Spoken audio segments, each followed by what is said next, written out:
மனிதர்களில் பல வகையான நுண்ணறிவுகள் உண்டு என விளக்கிய அறிஞர் Howard Gardner. Howard Gardner. Howard Gardner என்பது விடை. ஹோவார்ட் கார்ட்னர் என்பதுதான் விடை. எழுதிக் கொள்ளுங்க. ஐக்கிய அமெரிக்காவை சேர்ந்த பென்சில்வேனியாவை சேர்ந்த அமெரிக்காவின் யுனைடெட் ஸ்டேட்ல பென்சில்வேனியாவை சேர்ந்த ஒரு கல்வி உளவியலாளர். 1943 பிறந்து இன்று வரைக்கும் உயிர் வாழ்ந்து கொண்டிருக்கின்றார். Howard Gardner. இவர்தான் மனிதர்களில் பல வகையான நுண்ணறிவுகள் உண்டு என விளக்கிய அறிஞர். பென்சில்வேனியாவை சேர்ந்தவர். அமெரிக்காட இன்றைக்கும் வாழ்ந்து கொண்டிருக்கின்ற ஒரு உலக புகழ்பெற்ற கல்வி உளவியலாளர். 43ஆம் ஆண்டு பிறந்த ஒருவர்.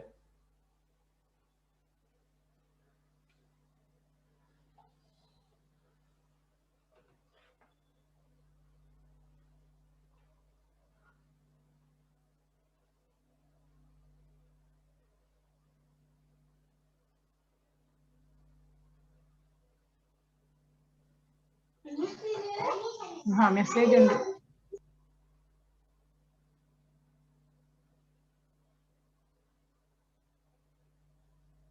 ரைட். தற்போது நடைமுறையில் இருக்கும் 13 வருட கால கல்வியை உறுதிப்படுத்தல் நிகழ்ச்சி திட்டத்தின் கீழ் 18 மாதங்கள் தொழில் பயிற்சியை பூர்த்தி செய்யும் மாணவனுக்கு வழங்கப்படும் தொழில்பட்ட சான்றிதழின் தரம் எந்நிலைக்குரியது?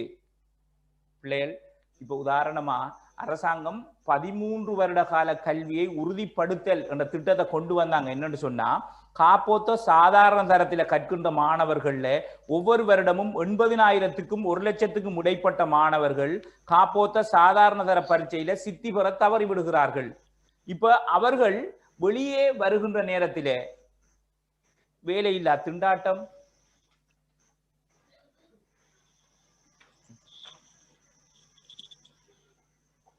அந்த என்னன்னு சொன்னா முறை 2வது கேள்வியை ரிப்பீட் பண்ண சொல்லியிருக்காங்க.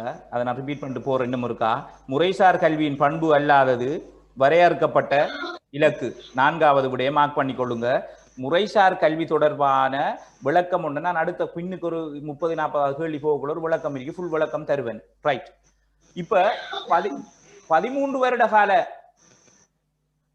வருட கால கல்வியிலே ஒவ்வொரு வருடமும் 80,000 தொடக்கம் 1,00,000 வரையான மாணவர்கள் சித்தி பெற தவறி விடுகின்றனர்.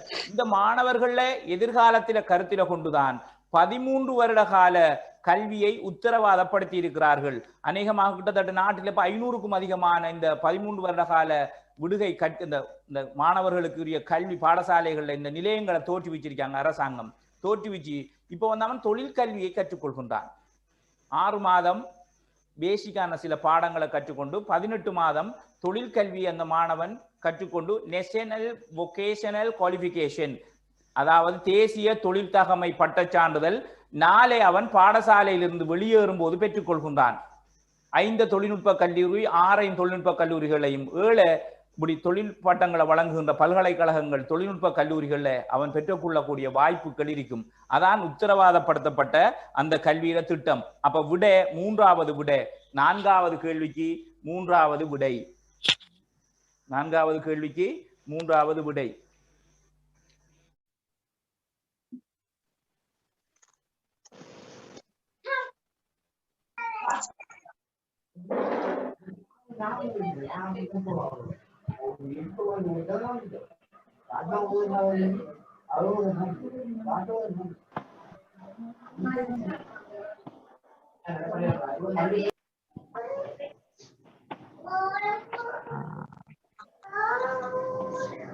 காது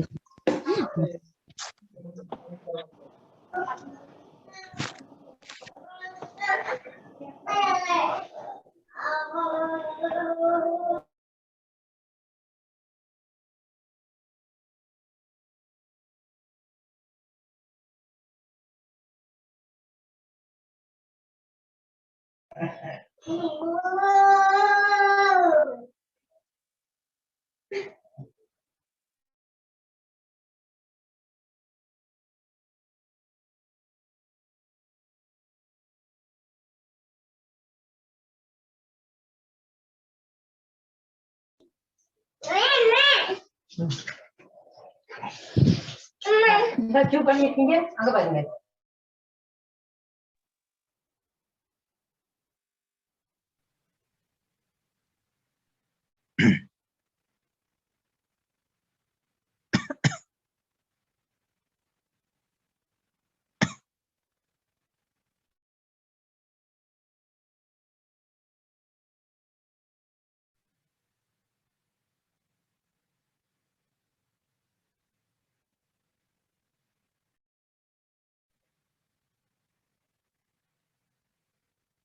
இந்த கவனிங்க பிள்ளைகள், அன்புக்குரிய ஆசிரியர்களே கவனிங்க.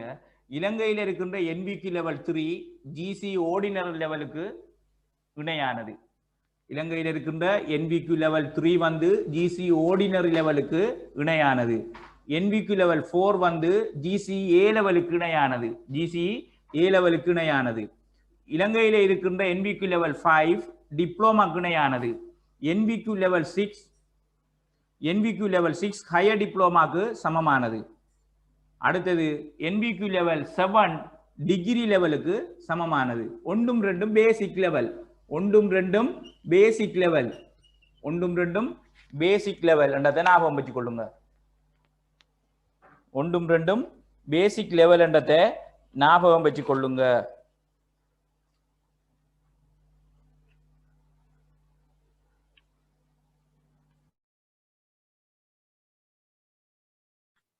சார் திருப்பி இருக்கா சொல்லுங்க ப்ளீஸ். நான் சொல்றேன், ஃபில்டர்ஸ் ஓபன் வாங்க வரப்புல. ரைட், இலங்கையில் இருக்கின்ற NVQ லெவல் 3 வந்து GC ஆர்டினரி லெவலுக்கு இணையானது. GC ஆர்டினரி லெவலுக்கு இணையானது.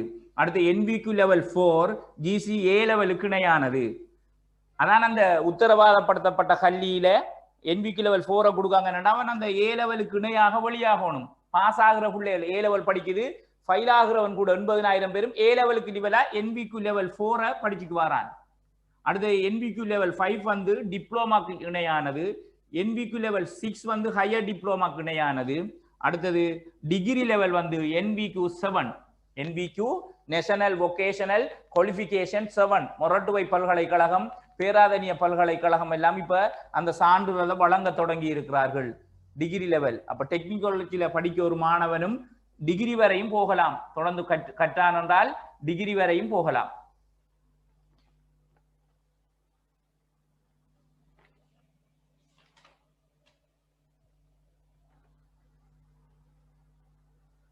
ரைட், சிறுவர்நேய பாடசாலைக்கு சர்வதேச ரீதியாக உதவி வழங்கும் நிறுவனம் யுனிசெஃப் என்று விடைய மார்க் பண்ணி கொள்ளுங்க. யுனிசெஃப்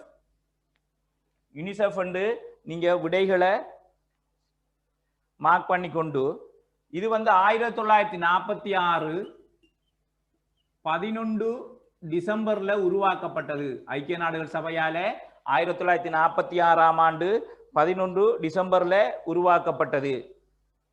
இதுல தலைமைச் செயலகம் நியூயார்க் மாநகரில் இருக்கு, அமெரிக்காவில் நியூயார்க் மாநகரில் இருக்குது. இதுல தலைமைச் செயலாளர் அல்லது தலைமை இயக்குனர் அல்லது தலைவர் ஹென்ரியட்டா ஃபோர். திரும்ப சொல்றேன், சிறுவர்நேய பாடசாலை உலகத்திலே இருக்கின்ற சிறுவர்நேய பாடசாலைகளுக்கெல்லாம் சர்வதேச ரீதியாக உதவி வழங்குறது வந்து யுனிசெஃப். 1946 11 டிசம்பர்ல உருவானது. இதுல தலைமைச் செயலகம் அமெரிக்காட நியூயார்க்கில் இருக்குது. இதுல தலைமைச் செயலாளர் அல்லது தலைமை இயக்குனர் ஹென்ரியட்டா ஃபோர் என்று அழைக்கப்படுகின்ற ஒரு பெண்மணி.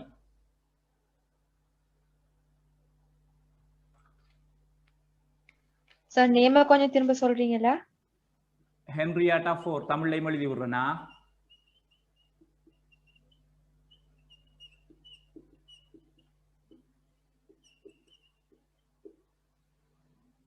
ஹென்ரியட்டா ஃபோர், இங்கிலீஷ்ல FORE என்று எழுதி கொள்ளுங்க. Henrietta four.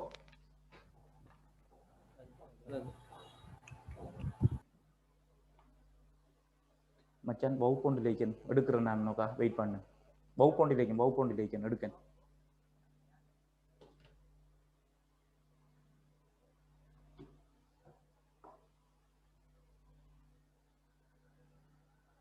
அடுத்தது இலங்கை வந்துகிட்டு 1950ஆம் ஆண்டு தான் இலங்கையில வந்து யுனிசெஃப் ஸ்தாபிக்கப்பட்டுச்சு. இலங்கை அங்கத்துவராக இணைந்து கொண்டது. இலங்கை அங்கத்தவராக இணைந்து கொண்டது 1950 ஆண்டு. அதையும் நோட் பண்ணிக்கொள்ளுங்க.